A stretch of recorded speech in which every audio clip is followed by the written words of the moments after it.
अगर आपको मधुकामनी के पौधे में रिकॉर्ड तोड़ के फ्लावरिंग चाहिए और अच्छी ग्रोथ चाहिए तो उसके लिए 5 से 7 कुछ जानकारी हैं, वो आपको ज़रूर जाननी चाहिए। पहली है वाटरिंग, दूसरी फ्लावरिंग टाइम, तीसरा सॉयल, चौथा हमारा सनलाइट, पांचवा पेस्टिसाइड, छठा हमारा रहेगा फर्टिलाइज़र और सातवां हमारा लोकेशन।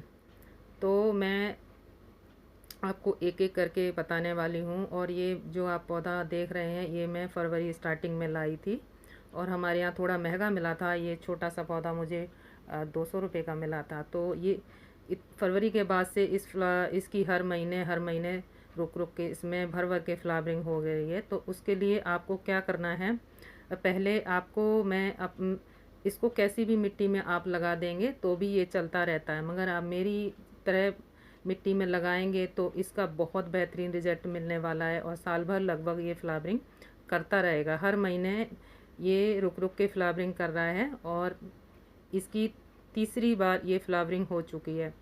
तो इसके लिए आपको मिट्टी कैसी बनानी है, आप 40% मिट्टी लेके 20% राइस हस्क और 20% आप बजरी रेत लेके और 20% कोई भी स्लो रिलीज खाद मिक्स करके इसको लगाएं, ताकि इसकी मिट्टी को भरपूर मात्रा में ऑक्सीजन मिलता रहेगा।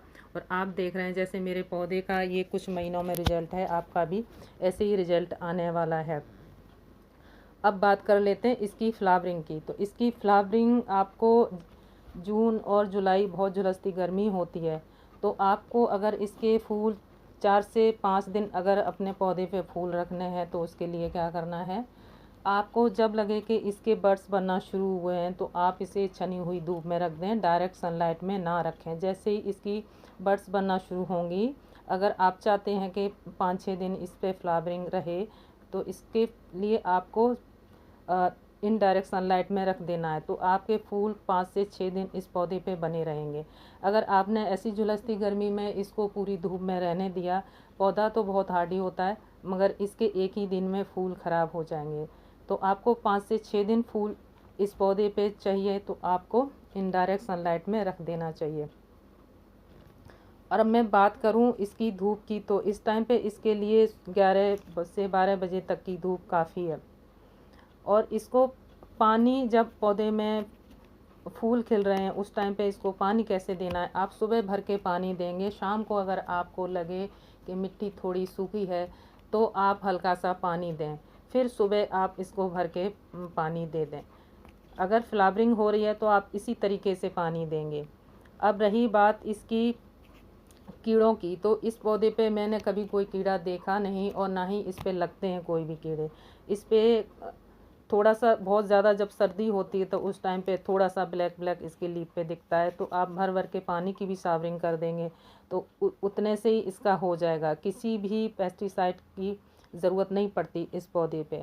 अब मैं बात करूं मैंने इतनी अच्छी ग्रोथ पे ये पौधा कैसे लाया, इसके लिए कुछ खास फर्टिलाइज़र जो मैं यूज़ करती हूँ, और फिर आप देखेंगे आपके पौधे पे रिकॉर्ड तोड़ के हर महीने के महीने आप इस पे फ्लावरिंग आपको देखने को मिलेगी। तो मैं खाद में क्या यूज़ करती हूँ, मैं हर 15 दिन में इस पे NPK 19-19-19 की स्प्रे करती हूँ।